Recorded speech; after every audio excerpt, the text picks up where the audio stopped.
Islam itu agama yang pro ilmu, jadi cocok tidak cocok. Kalau itu satu potensi dibicarakan. Sehingga setiap khitab kepada Nabi itu terusannya ada kata fa'in tawallau. Muhammad, kamu harus nerangkan Islam itu begini-begini. Tapi kalau mereka menolak ajaran kamu, jadi potensi nerima ya dibicarakan, potensi menolak ya dibicarakan. Nah, makanya ini saya beri supaya barokah ya, dapat barokahnya ulama dulu saya baca ya. Faidatun qala Ibnul Qayyim. Ibnul Qayyim itu muridnya Ibnu Taimiyah. Ta'ammal khitabal Qur'an tajid malikan lahu al-mulku kulluh wa lahu alhamdu kulluh. Azimmatul umuri kulliha biyadi wa masdaruha minhu wa mawriduha ilaihi. Mustawiyan alal arsy la takhfa alaihi khafiyah.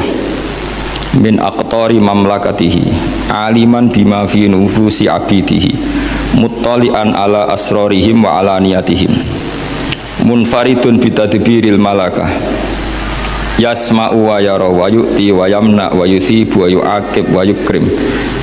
Jadi begini maksudnya, khitab itu otoritas dari minal a'la ilal adna, dari yang lebih kuat ke yang lebih bawah, itu namanya khitab. Kemudian harusnya kita semua sebagai manusia itu sebenarnya orang yang tidak sah memberi khitab, memberi perintah.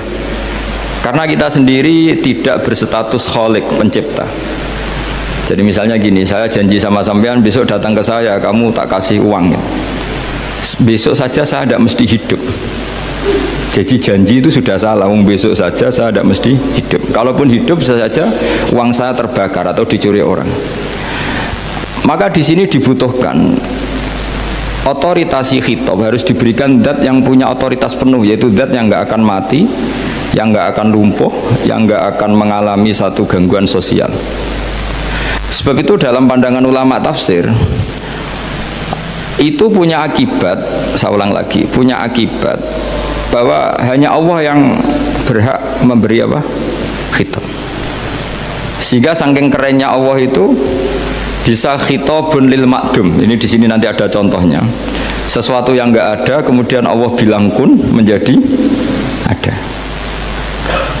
Sehingga Allah itu enggak bisa dibantah, enggak bisa ditentang, karena bisa apa saja. Karena asbabul qudrah adalah al-khalqu. Kalau dalam ilmu tafsir, kalau sampean dalam ilmu manusia kan gini, sebabnya melihat itu mata. Kalau dalam ilmu tafsir enggak, yang bisa menjadikan Anda melihat itu menciptakan. Seorang lagi ya, jadi kalau dalam ilmu tafsir asbabur ru'yah itu al-khalqu, bukan al-basar. Kalau kamu melihat karena mata, berarti setelah jauh tidak bisa melihat, atau setelah tertutupi tidak bisa melihat. Tapi kalau kamu mengetahuinya karena menciptakan, maka kapan saja bisa melihat. Misalnya gini, saya punya emas 1 gram, kecil sekali 1 gram, saya tanam di dalam Monas, kedalamannya 1 meter. Mbok saya sudah di Jogja, saya tetap tahu bahwa di Monas kedalaman 1 meter ada emas 1 gram. Kenapa? Karena saya yang menciptakan, yang mengatur itu semua. Sehingga setelah saya di Jogja, setelah saya di mana-mana tahu bahwa di Monas itu ada emas 1 gram dalam kedalaman 1 meter. Sehingga Allah ketika mengatakan saya ini zat yang super tahu, itu kata Allah gimana? Ala ya'lamu man khalaqo.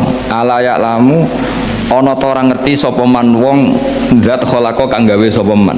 Masa orang yang menciptakan kemudian tidak tahu? Jadi awal tahu itu karena menciptakan.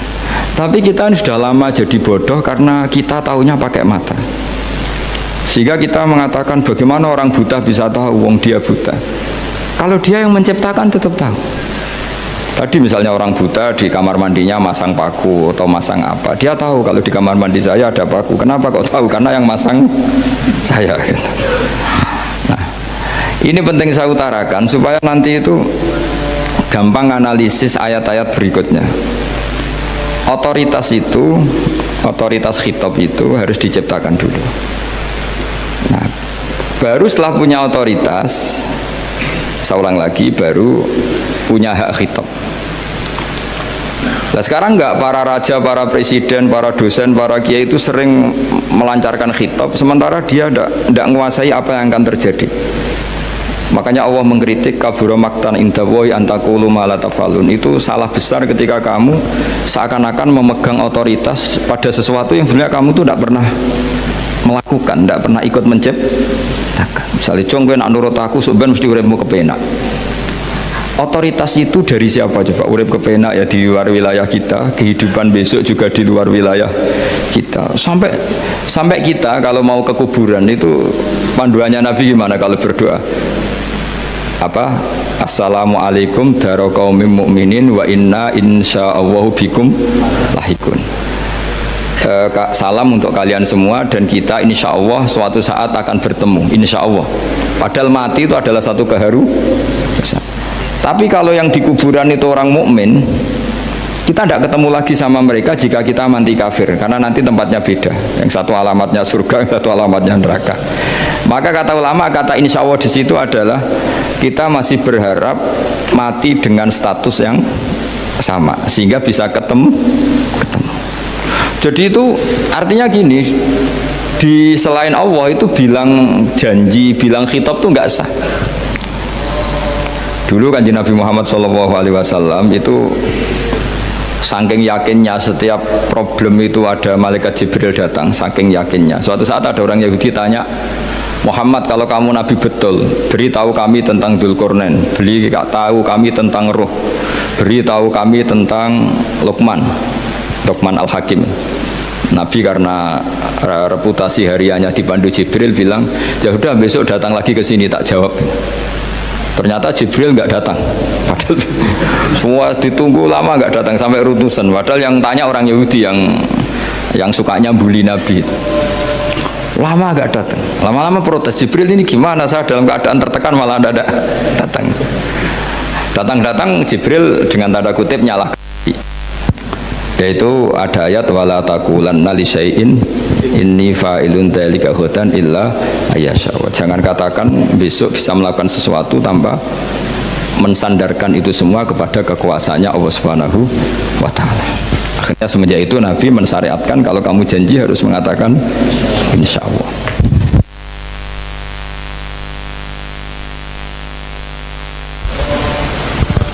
Ya, kenapa ini saya katakan penting? Karena nanti khitab di Quran itu supaya proporsional ya. Sekarang banyak orang memahami Quran tapi nggak mau mempelajari ilmunya apa? Quran. Termasuk ilmunya Quran tadi ya, ada 3 ingat ya. Khitabun lin Nabi itu bisa saja khitabun li ummati. Yaitu dalam kasus-kasus yang Nabi tidak ngalami kasus itu tapi yang ngalami umatnya. Nah, kenapa khitabnya tetap kepada Nabi? Karena yang bisa komunikasi dengan Allah itu hanya Nabi. Makanya bisa dilihat di ya ayyuhan nabiyyu itu mufrad mudzakkar. Nabi Muhammad itu satu orang yang berstatus lelaki. Kemudian idza talaqtum itu kalian semua. Harusnya kan kamu, karena dari satu orang ke satu orang. Tapi ini enggak. Wahai Nabi, jika kalian umatmu gitu. Jadi karena yang alami tolak itu umatnya. Terus kedua khitabun lin Nabi, dan yang dimaksud itu memang Nabi, kayak sholat tahajud. Sholat tahajud itu sholat yang memang untuk Nabi. Karena tahajud yang menjadikan punya hak syafaat itu hanya Nabi. Sehingga ketika ulama, Nabi itu wajib tahajud, tapi kalau umatnya hanya sunat tahajud. Jadi Nabi itu termasuk ya kelebihannya sekaligus bebannya wajib apa? Tahajud. Tapi bagi umatnya sunat. Kenapa? Karena Nabi ingin sekali punya hak syafaat. Kemudian sama Allah diberi instruksi, diberi syarat wa minal laili fatahajjat bihi nafilatal lak asa ayyab'atsaka rabbuka maqama mahmuda. Muhammad, kalau malam kamu harus tahajud supaya kamu nanti diberi hak syafaat. Itu kalau umatnya tahajud nggak boleh sampai diteruskan ayat-ayat sa'ayat asuka, karena kamu tidak punya hak syafaat. Disyafaati saja tidak mesti. tapi Nabi harus tahajud supaya punya hak apa? Dan perlu dicatat syafaat itu hadisnya sahih semua, di Bukhari ada, di Muslim ada. Cuma orang berlebihan cara menolak syafaat atau mengimani syafaat. Ada yang berlebihan ngimani sampai tidak pernah ngamal baik, mentang-mentang nanti dapat syafaatnya Kanjeng Nabi. Ada yang nggak percaya syafaat. Itu ya kebablasan juga, padahal itu ada di hadis sahih semua cerita syafaat. Itu khitabun Nabi, dan yang dimaksud memang Nabi. Sehingga umatnya tidak wajib tahajud, tapi Nabi wajib tahajud. Terus ketiga, khitabun lin Nabi sekaligus khitabun li ummati. Itu yang dimaksud di hadis Arba'in Nawawiyah, wa inna wa ta'ala amaral mursalin bima amaral bil mu'minin, atau dibalik amaral mu'minin bima amaral bil mursalin, dibolak-balik sama. Yaitu para nabi ya dikhitabi memakan sesuatu yang thayyibat. Para orang mukmin juga kena khitab memakan sesuatu yang apa? Thayyibat. Ini sama. Jadi ya ini ada tiga berarti ya, khitabun lin nabi, tapi yang dimaksud umatnya. Khitabun lin nabi yang dimaksud adalah nabi saja. Terus ketiga, khitabun lin nabi yang dimaksud plus umatnya. Nah, kajian seperti ini penting.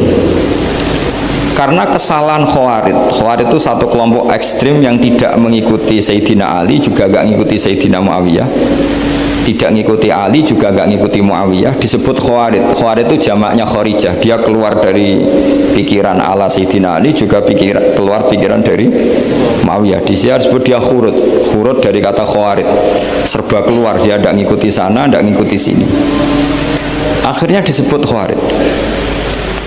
Nah, Khawarij itu orang yang berpikir sesuai kritik yang dilakukan Quran, tapi mereka lupa bahwa yang punya otoritas kritik itu Allah. Karena yang kalau boleh sama-sama terganggu, kerajaannya itu hanya Allah. Gini, saya beri contoh ya. Yang punya hak ketika sepeda motor saya kamu pakai, yang punya hak menentukan itu gasap apa pinjem itu saya apa orang lain? Saya. Ketika yang pakai nggak pamit itu teman akrab saya atau anak saya atau orang yang saya ridhoi, itu namanya gasap apa pinjem nggak pamit? Ya udah, ini harus jelas. Tadi pagi saya ngaji direktorat, saya bilang di fikih itu ada istilah ulima ridhohu, sesuatu tidak pamit formal tapi sudah diketahui ridhonya. Makanya di fikih ada bab namanya mu'atoh, tadi pagi saya terangkan ya. Di perdebatan fikih itu ada bab namanya apa?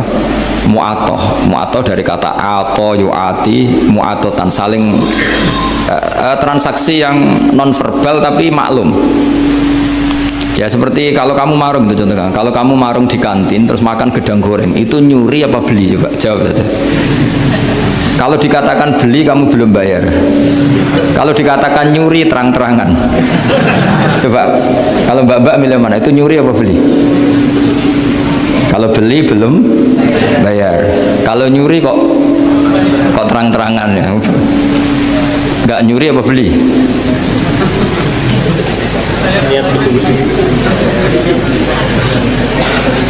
Jadi ada gedang goreng di warung, kamu datang langsung makan, ada kerupuk dimakan, ada telur asin dimakan, itu nyuri apa beli? Nah, itu kalau orang fikih dibabkan kitabul bai'il mu'atoh, akad beli lewat jalur mu'atoh. Menurut Imam Abu Hanifah seperti itu dikatakan beliau pakai dalil al-adat muhakamah, bahwa adat itu berposisi seperti hukum. Karena posisi di warung, maka ngambil di situ dianggap memulai akad jual beli. Tapi karena ini sesuatu yang potensi masalah, Imam Syafi'i mengatakan itu enggak baik, enggak sah. Karena nanti kalau asumsi kamu gedang goreng itu 1.000, ternyata diregani 5.000 kan mangkel. Nah itu resikonya di situ, ya kan? Tapi kalau misalnya itu dikatakan, makanya Imam Syafi'i mengatakan itu profesional. Itu namanya ghormu. Ketika Anda bayar 5.000, itu namanya tebusan kesalahan. Jadi Imam Syafi'i melihat itu tidak jual beli, tapi tebusan kesalahan. Sehingga kalau saya jadi hakim, misalnya pembeli bilang asumsi saya 1.000 Gus, terus kata baik, kata penjual, enggak Gus itu tak jual 5.000, saya harus memenangkan baik. Memenangkan siapa? Penjual. Karena penjual adalah pemilik gedang goreng itu, dan posisi yang makan adalah perusak barang orang lain. Gitu. Sehingga dimenangkan penjual. Ya, dimenangkan penjual. Kenapa dimenangkan? Karena cara berpikir fikih, karena dia yang punya otoritas itu, punya otoritas kepemilikan. Itu dalam fikih madzhab apa? Syafi'i. Nah, itu penting dalam analogi surga dan neraka. Orang Khawarij itu kalau ada orang dosa, itu dikatakan sudah tidak Islam lagi, dia sudah keluar dari Islam. Orang dosa itu wajib disiksa oleh Allah. Mereka bilangnya ya wajib. Dalam kelompok Islam itu ada kelompok namanya Khawarij, orang yang sangat ekstrim dalam berpikir. Dia mengkafirkan orang yang melakukan dosa apa? Besar, dihukumi kafir. Tapi pendapat ahli sunnah enggak, orang dosa besar ya dosa saja, tapi enggak usah dihukumi kafir. Kenapa? Cara berpikir ahli sunnah, surga neraka itu milik Allah. Kalau yang punya saja enggak apa-apa, ngapain ada yang ribet? Yang punya surga neraka itu Tuhan, dan Tuhan memanggil-manggil orang yang salah itu disuruh tobat, anibu ila rabbikum, wahai hambaku yang berlebihan, yang masih dosa, ayo kembali ke saya. Kapan saja kembali ke saya tak terima. Sehingga dalam mazhab ahli sunnah, otoritas khitab, otoritas kepemilikan yang berhak ya yang punya, orang lain itu nomor 2. Sehingga tadi kalau Anda bawa kayak motor saya dan Anda teman akrab saya, tidak pamit saya, kalau saya bilang itu nggak apa-apa ya nggak apa-apa, kalau saya bilang apa-apa ya apa-apa, nggak penting orang lain. Sehingga ini wilayah yang agak sensitif, tapi ini ilmu, mau tidak mau kita harus dengar. Sehingga di fikih ada bab ulima ridhohu. Misalnya ada orang makan gedang goreng di warung terus ditangkap Pak polisi, wah ini pencurian, mesti bakulnya nggak terima, enggak pencurian, memang tak jual. Nah, yang kasus begini, ini yang kasus, ini mungkin kasusnya anak-anak yang masih kos atau masih mahasiswa. Warung kantin dijaga ibu-ibu, ada anak makan lahap, dikira belinya cash, setelah dimakan ternyata akadnya utang. Nah, itu pertanyaannya itu halal apa enggak?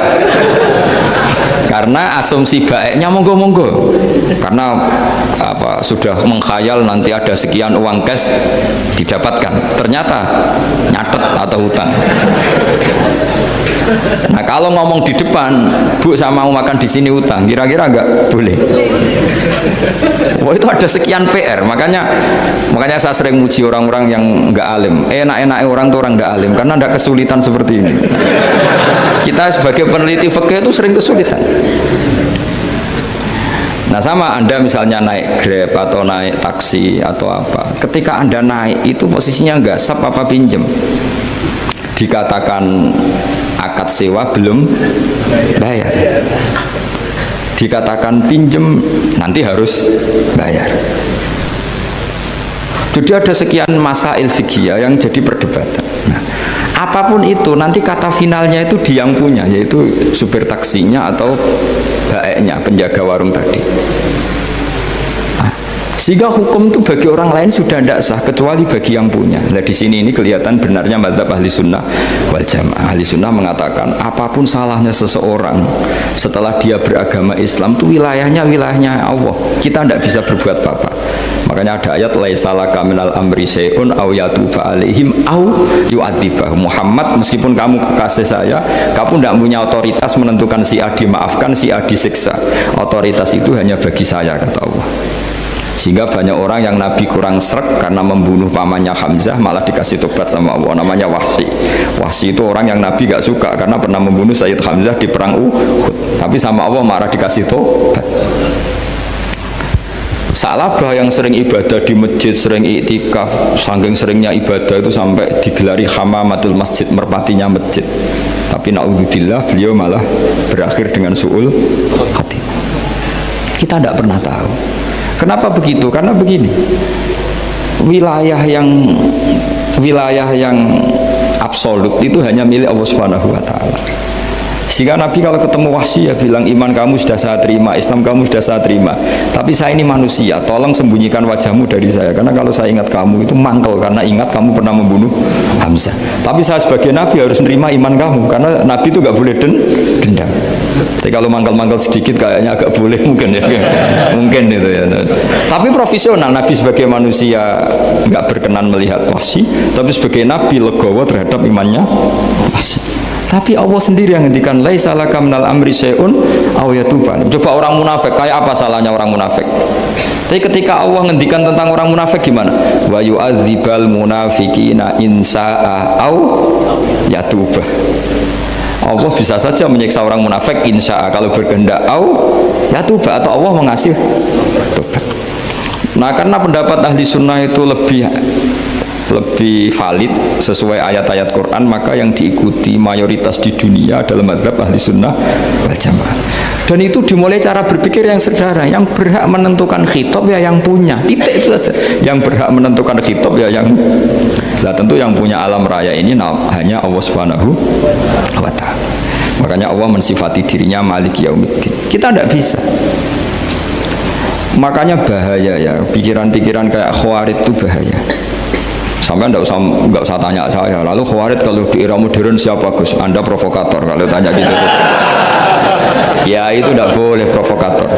Pokoknya pikiran itu salah karena membatasi otoritas Allah Subhanahu wa ta'ala. Allah itu paling tersinggung kalau sifatnya dipakai, dicatut. Di Sahih Muslim itu ada riwayat, di hadis Muslim termasuk hadis Sahih itu Bukhari dan Muslim, itu ada seorang soleh sujud. Pas sujud dia diinjek orang preman, kira-kira seperti itu kalau sama diinjek. Terus si yang sujud tadi bilang gini, wallahi, ada kata wallahi la yaghfiru wallahu laka, demi Allah, Allah tidak akan maafkan kamu. Saat itu juga Allah ngasih wahyu kepada Nabi di zaman itu, bilang ke yang sujud, pahala sujud tak cabut, dia tidak punya pahala, dan yang menginjek dosanya tak ampuni. Terus Nabinya tanya, kenapa ya Allah? Saya tersinggung, kata Allah, hanya disetatuskan nggak bisa memaafkan. Padahal wa anal ghafir wa anal akhid bidzunub, saya adalah zat yang bisa maafkan, bisa nyiksa. Kenapa status saya tinggal satu? Allah kan bisa kan, walillahi mulkus samawati wal ardh yaghfiru liman yasha wa yu'adzibu man yasha. Tapi si yang sujud tadi menstatuskan Allah hanya satu, yaitu yu'adzib, itu kata Allah, kok enak, saya ini Tuhan, bisa menyiksa, bisa mengampuni, kenapa status saya jadi satu? Kamu kan mesti gak terima. Status kamu dihilangkan satu, terima gak? Gak terima. Sebagai suami kamu tetap punya dua status, bisa meneruskan nikah, bisa menceraikan. Coba status kamu tak ambil satu, nggak boleh menceraikan. Istri kamu gendut, walek, cerewet. Wah, posengnya bukan main itu. Sama mbak-mbak juga sama. Sebagai istri harus nurut sama suami gini-gini, tapi juga punya hak rafa, hak mengajukan gugatan cerai jika suaminya tidak jelas. Mau nggak dicabut status hak rafa? Nggak mau. Kalau punya suami suelek, jelek, senang goda perempuan lain, itu kan. Nah, Allah itu punya status bisa memaafkan, juga punya status bisa menyiksa. Terus orang-orang yang sok soleh dengan tanda kutip itu kadang-kadang inginnya Allah tuh nyiksa terus sama musuhnya. Kalau sama dia memaafkan terus. Terus corong Jawa kan, aku mbahmu tapi kan gitu kira-kira. Kok enak gitu. Jadi ya sudah seperti itu. Lagi-lagi kata kuncinya apa? Beri otoritas itu hanya kepada Allah Subhanahu wa ta'ala, karena dia adalah pemilik otoritas sejati. Sehingga zaman Nabi siapa saja itu ya mungkin orang kayak apa dulu, Khalid bin Walid, perang Uhud kalah, itu panglimanya orang kafir zaman itu siapa? Khalid bin Walid. Dan dia melakukan pembunuhan masif zaman itu, tapi dia dikasih tobat, namanya Khalid bin Walid. Tapi Sa'labah yang tukang di masjid kadang berakhir seperti itu. Ya sudah, akhirnya kita mau tidak mau ya sudah introspeksi. Sampai sesoleh apapun kita selalu diajarkan doa, ya muqallibal qulub tsabbit qalbi ala dini. Karena kayak apa kalau hati kita dibolak-balik? Karena cara berpikir tentang Islam dan tentang ateis atau tentang kekafiran itu mirip satu visi. Makanya ini hati-hati mahasiswa, karena senangnya berpikir sendiri. Kadang ngelantur kemana-mana. Saya beri contoh. Sampean kalau sekarang masih miskin, berbahagialah. Karena miskin itu mudah jadi orang dermawan. Kalau orang sudah kaya itu ribet. Coba misalnya sampean jadi santri saya, tak contohkan, biasanya santri kalau sama kiainya akan loyal. Kamu miskin punya ayam 2, tak minta 1 boleh enggak? Boleh, padahal itu 50%. Ya, terus punya uang 100.000, tak minta 50.000, kira-kira boleh enggak? Boleh, padahal itu 50%. Tapi kalau kamu kaya, punya uang 1 miliar, tak minta 500 juta, boleh enggak kira-kira? Padahal itu berapa? 50%. Gampang mana dermanya orang kaya sama orang miskin untuk mengamal 50. Itu mahasiswa yang masih miskin-miskin, uangnya hanya 100.000, traktir temannya habis nggak masalah. Padahal itu berarti 100%. Uangnya 50.000 diminta temannya dikasihkan semua. Padahal itu aset satu-satunya. Nah, salaba itu cara berpikir gitu sehingga Allah tersinggung. Saya beri contoh ya, salaba itu singkat cerita kan kalau habis jamaah salam langsung lari pulang. Terus ditanya sama Nabi, kenapa kamu kesusu pulang gitu? Istri saya di rumah masih belum pakai baju karena gantian sama saya. Saking miskinnya tuh baju itu gantian. Sama nggak usah bayangkan lalu di rumah telanjang kayak apa, berarti kamu porno. Kamu porno berarti tidak boleh. Pokoknya ceritanya seperti itu, tidak usah lari, gantian pakai itu. Singkat cerita, ya Rasulullah, buat saya ini didoakan kaya. Sampai 3 kali Nabi bilang bisa saja miskin itu lebih baik bagi kamu. Lama-lama sampai memaksa Nabi, akhirnya Nabi berdoa. Terus beliau kaya. Dan Salabah agak salah, dia nggak minta paket kaya barokah, tapi mintanya kaya saja, diturutin kaya. Pertama punya kambing di pegunungan ya, kalau di Arab itu kan kambing diletakkan di Jabalen, Mabinal Jabalen, di antara 2 lembah itu 40 sampai 80 sampai 4.000. Singkat cerita ketika 40 Nabi sudah memerintahkan sahabat diminta zakat. Berarti kalau 40 itu 1, kalau 80 kira-kira 2. Ya sudah gitu. Sebetulnya ketika 40 kalong 1 terkurangi 1 zakat itu kan ringan karena masih 39. Ya kayak tadi kamu punya uang 1 juta. Jangan 1 juta, 500.000 sudah agak berat kamu. Tidak, gini saja, tak beri contoh betapa mudahnya dermawan bagi orang miskin. 1 juta itu kan zakatnya berapa? 25.000 ya. Rubul usyur kalau dalam bahasa Arab itu berapa? Kalau bahasa kampus kan berapa? 2%, 2,5 ya, 2,5. Itu bahasa keliru sebetulnya. Sama ikut saya saja. Saya itu berkali-kali saya pernah garap matematika, cepet-cepetan biar pakar matematika itu mesti cepet saya. Karena saya ini agak bedui. Orang bedui itu cara berpikir itu lebih gampang. Jadi kalau orang Arab, tak ajarin matematika Arab ya, itu nggak ada porogapit. Jadi begini cara berpikir orang Arab itu berpikir bertahap. Ya kalau 2,5 itu kalau orang Arab bilang rubul usyur apa? Rubul usyur, 1/4 dari 1/10. Jadi kalau orang Arab berpikir bertahap.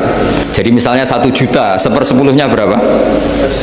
100.000. Terus 1/4-nya berapa?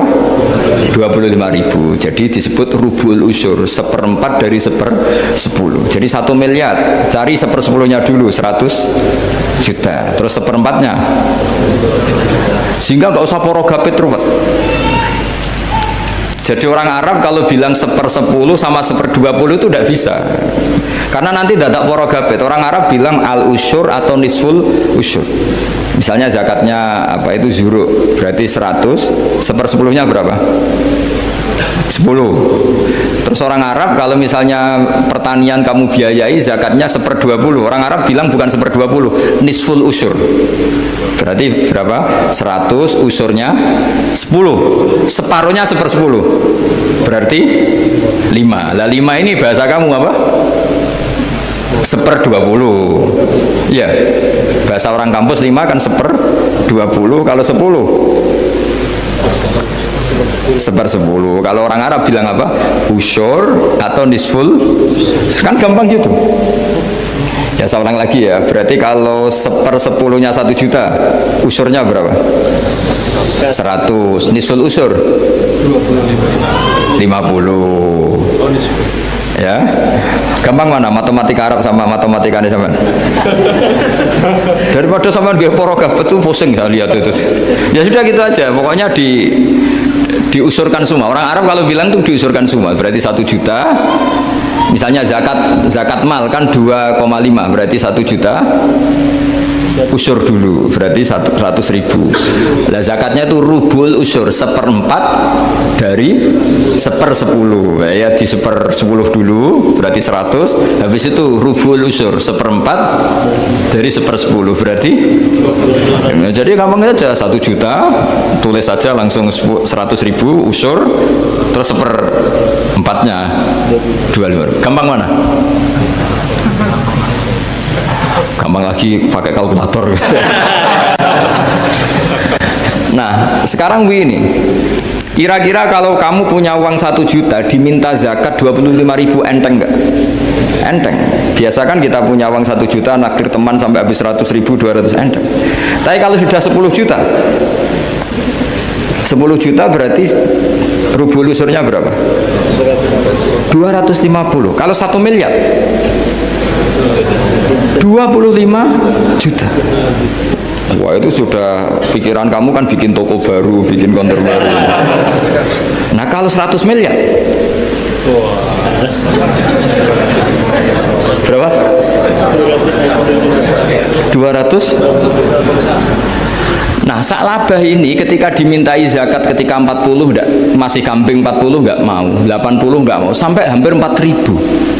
Kalau 4.000 misalnya digawe rata-rata 51 aja, digawe bulat ya. Berapa sebenarnya? Per 1.000 kan 20. Ya kan? Per 1.000 kambing kalau dipakai 50 saja, per 1.000 kambing berapa? 20 kan? 20. Kalau 4.000 80. Kira-kira itu misalnya dipakai 50. Apalagi itu 40 lebih banyak lagi. Akhirnya ngomentari sahabat yang disuruh Nabi ngambil zakat. Wah, ini tidak zakat, pemerasan. Karena jumlahnya sudah signifikan. Maka kalau kamu ingin dermawan sekarang itu bisa dermawan 50%. Itu punya 2 ayam kurus lagi. Diminta masjid untuk syukuran, bawa aja. Punya kambing kurus 2. Kata kamu hanya itu. Ada panitia masjid minta sumbangan, kasih aja 1, sudah ngamal 50%.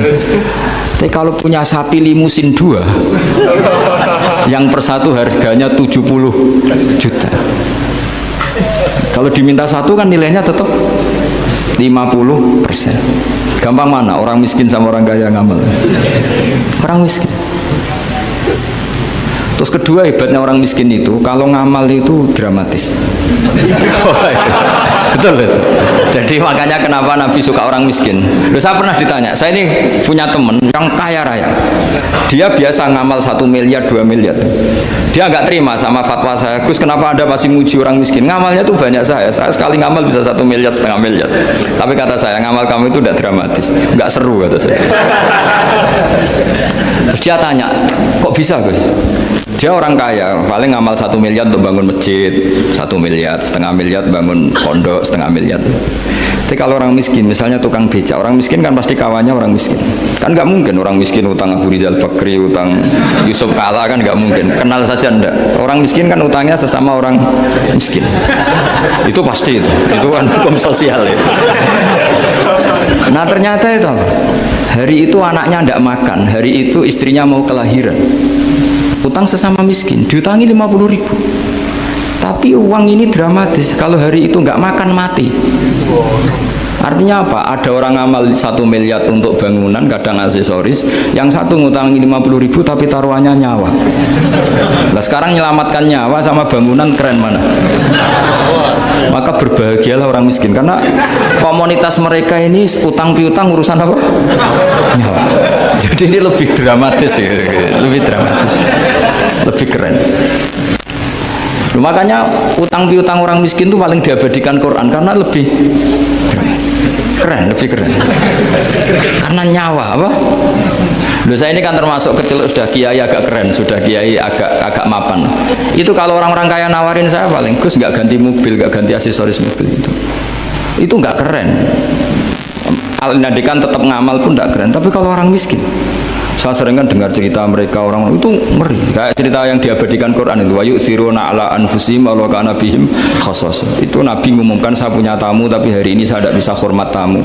Ada sahabat yang usul saya, ya Rasulullah, perlu dicatat dulu di Arab tuh nggak ada warung, nggak ada GoFood, nggak bisa kamu pesen online terus, wah nanti delivery gitu nggak bisa.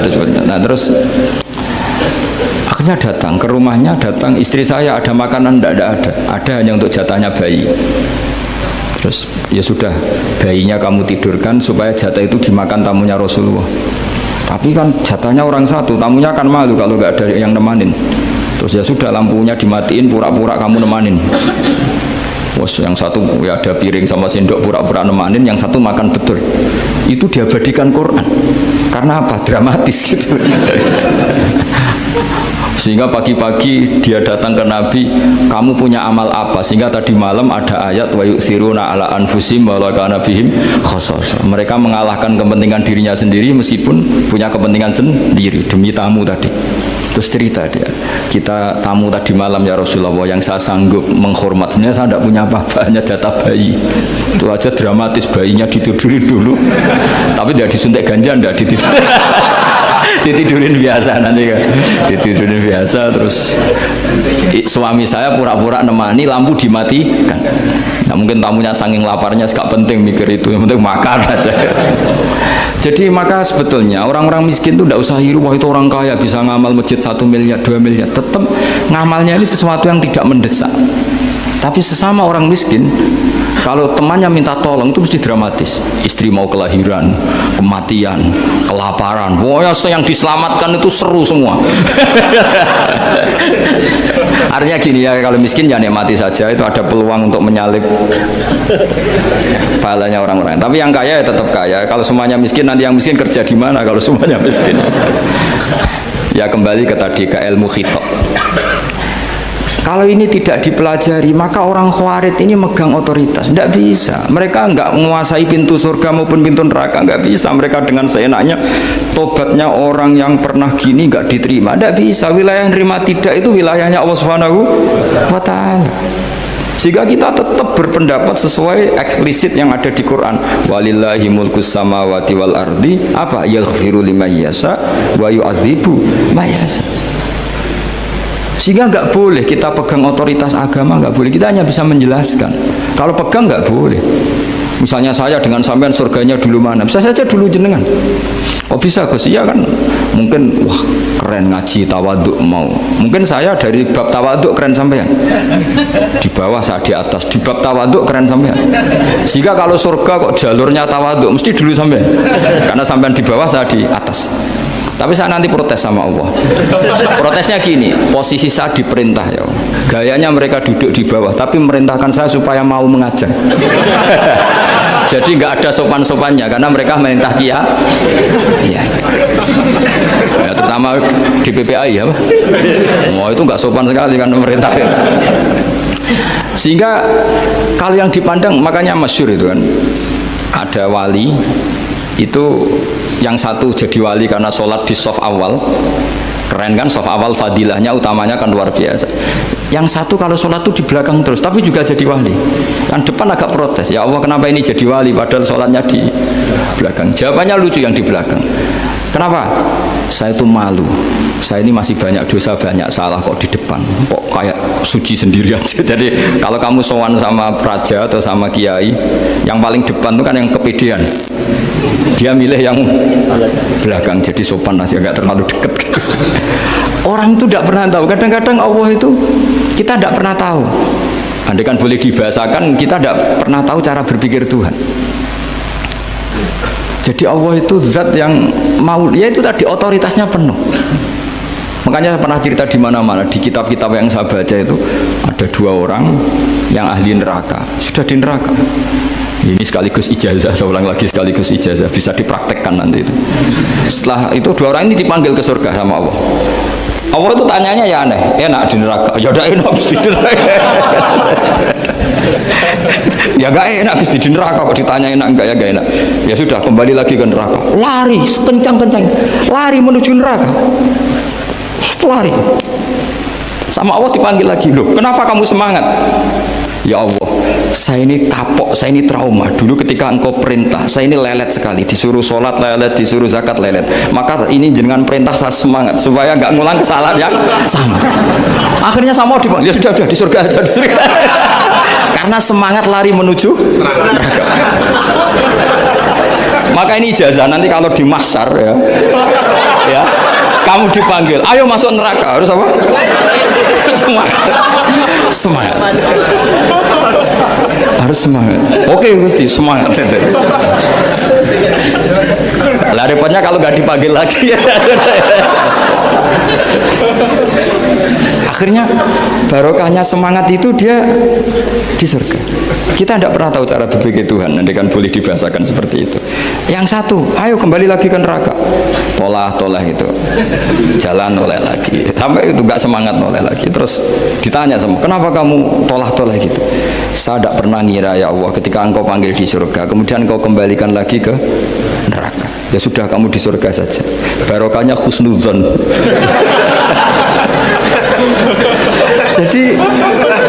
Jadi Tuhan itu unik. Makanya dalam tradisi ulama itu ad-dinu ar-riwayah, agama itu riwayat. Sebagian diredaksikan inna hadzal ilma dinun fanzuru amman ta'khuduna dinakum. Agama ini, ilmu ini agama, maka lihat riwayatnya. Karena kita tidak pernah tahu cara berpikir Tuhan. Kita harus mengikuti riwayat yang diutarakan Rasulullah SAW. Karena kita tidak pernah tahu. Kayak tadi ada orang diinjek, kita mesti kan terprovokasi ingin bela yang sujud, menyalahkan yang injek. Tapi ketika yang sujud mencatut nama Tuhan, Allah tidak akan memaafkan kamu. Itu Tuhan tersinggung karena sifatnya direduksi satu, diambil satu, disembunyikan satu. Loh, ada kan dia begini mungkin malah Allah maklumi. Saya tidak akan maafkan kamu. Enggak apa-apa Allah, kan saya. Kan tidak mencatut namanya Allah. Selama hidup saya tidak akan maafkan kamu. Allah nggak akan tersinggung. Karena dia sebagai manusia tentu punya dendam, punya rasa mangkel, punya emosi. Tapi kalau ketika bilang Allah tidak akan maafkan kamu, berarti dia mencatut statusnya Allah. Dan Allah disifatkan hanya satu dari sifatnya Allah, yaitu hanya sifat menyiksa. Padahal Allah punya sifat memaafkan. Ini hati-hati bagi orang-orang soleh, orang-orang yang terlalu berpikir keras dalam Islam, nggak boleh seperti itu. Masyhur itu kan, ada satu perkampungan yang sering secara masif terstruktural mau menghabisi Nabi, yaitu namanya kampung Usoyyah, Ro'lan sama Zakwan. 3 kampung ini sering koalisi mau menghabisi Nabi. Sampai Nabi sering kunut nazilah, Allahumma an Ro'lan wa Zakwan wa Usoyyat asad Allah wa Rasulah. Sering dipasutkan gitu. Tapi Allah malah nurunkan wahyu, Muhammad, kamu tidak boleh intervensi saya seperti itu. Bisa saja mereka dapat hidayat. Semenjak itu Nabi meninggalkan kunut nazilah.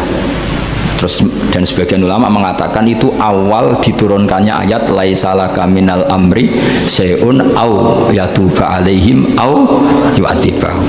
Jadi ini sekaligus lagi-lagi ini bab khitab. Jadi ya seperti kita punya, makanya orang itu tetap donga ya muqallibal qulub sabit qalbi ala dini, karena otoritas itu bagi yang punya.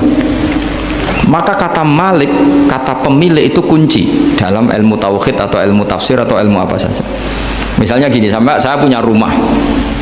Saya punya rumah yang ruangan depan itu ruang tamu, tentu dapat perlakuan khusus. Sering steril, sering bersih, bahkan dihias pakai bunga, pakai macam-macam. Ruangan tengah biasa, ruangan belakang buat buangan sampah, buat WC, buat macam-macam. Sah apa enggak? Sah. Kenapa? Karena saya pemiliknya. Apa? Karena saya. Tapi kira-kira yang sedang di ruang tamu, tanah yang sedang di ruang tamu yang dimanjakan juga nggak boleh kumo luhur.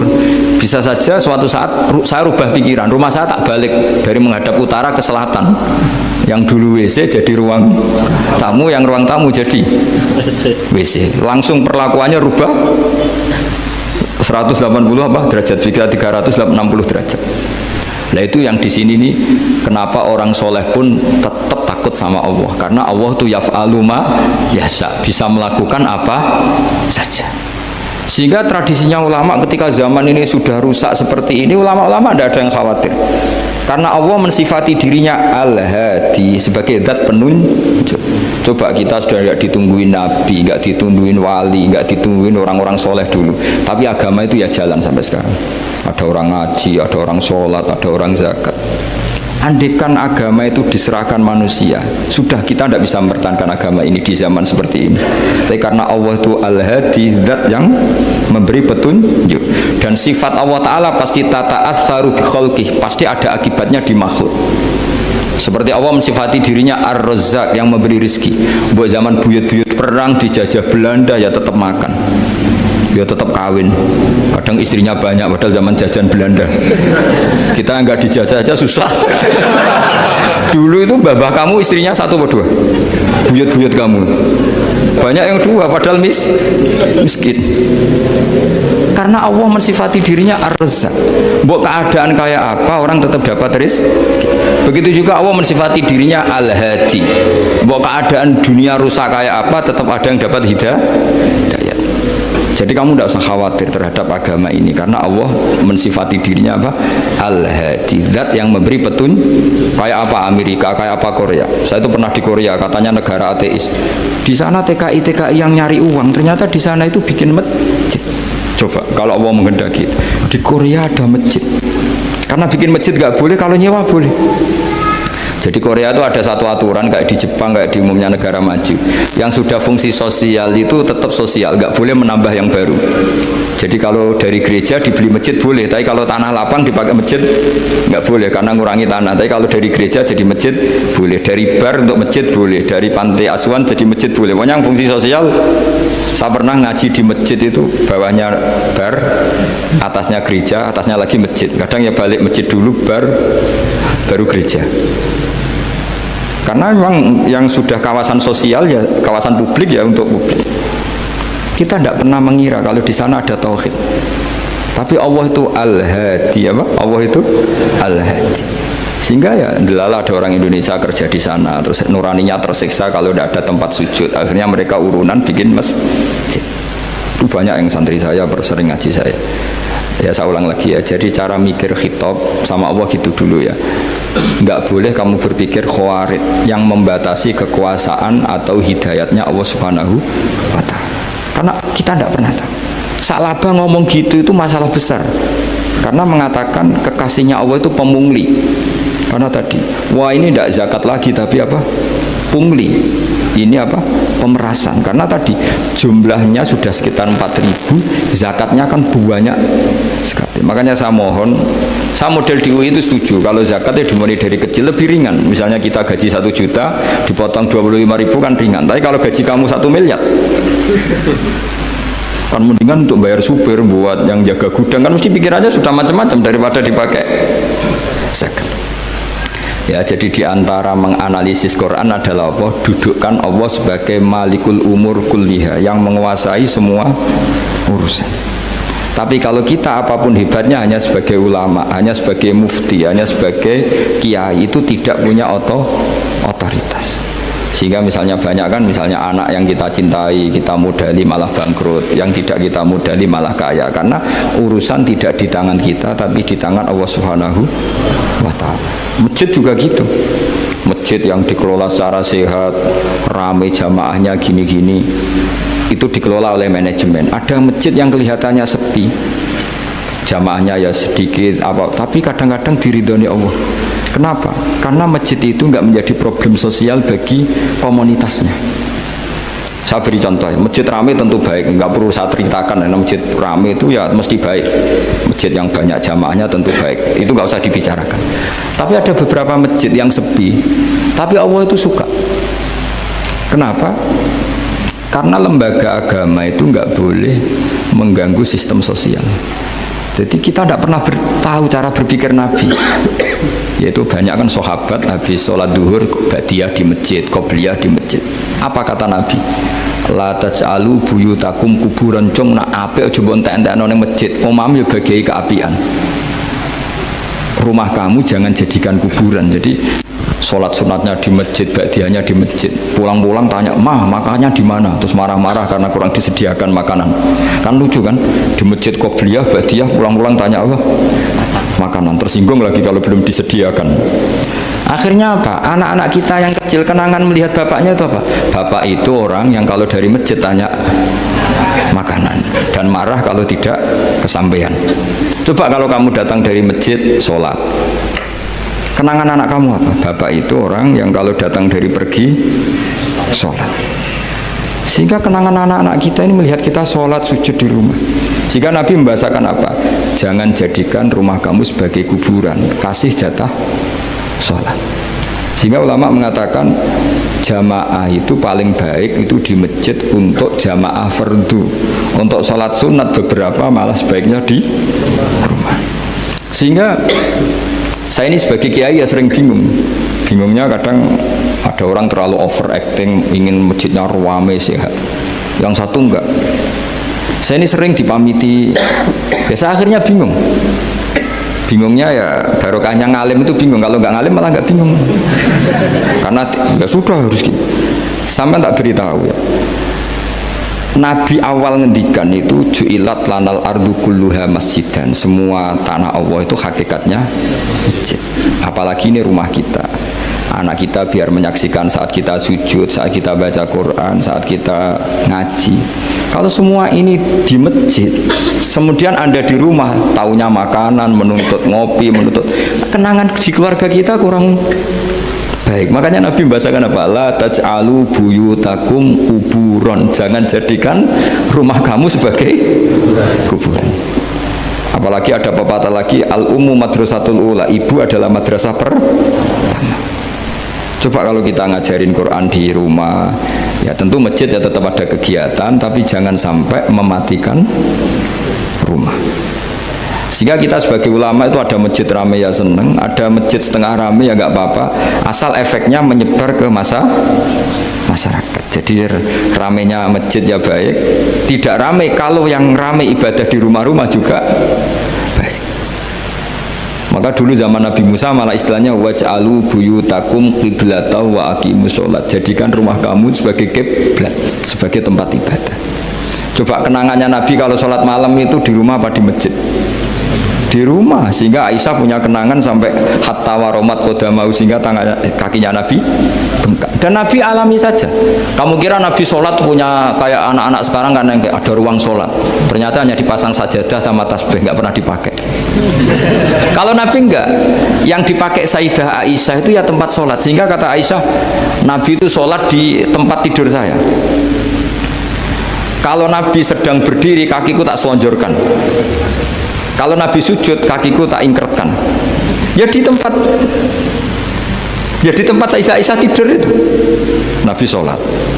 Pas berdiri kan berdirinya Nabi lama, Aisyah selonjor. Pas Nabi mau sujud, kakinya diingkretkan. Segampang itu Nabi. Akhirnya apa?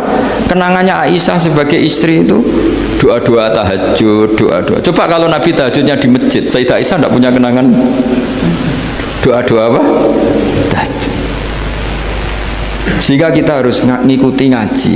Kalau nuruti teori ya sholat itu ibadah. Sebaiknya kalau ibadah ya di tempat ibadah. Tidak seperti itu cara pandang. Kata Nabi, semua buminya Allah adalah saksi kita ketika ketemu Allah. Semakin saksi itu baik, banyak, maka semakin baik. Maka kalau sholat sunat, kesunatannya itu pindah-pindah tempat. Tapi ya jangan terlalu habis di sini terus pakai mobil ke sana gitu. Iya, kalau pas di perempatan ada orang cantik nggak jadi diterusin nanti. Tapi ini sama saya cerita ya. Jadi di antara mengkaji Quran itu mengkaji cara Allah membuat khitab. Dan yang kunci semua adalah Allah adalah zat sing otoritatif, malikul umurikul dia, pengendali dari semua. Maka kalau nyifati Allah ya tetap yaghfiru liman yasha wa yu'adzibu may yasha. Jangan pernah mengambil otoritasnya Allah Subhanahu wa taala. Sekian, assalamualaikum warahmatullahi wabarakatuh.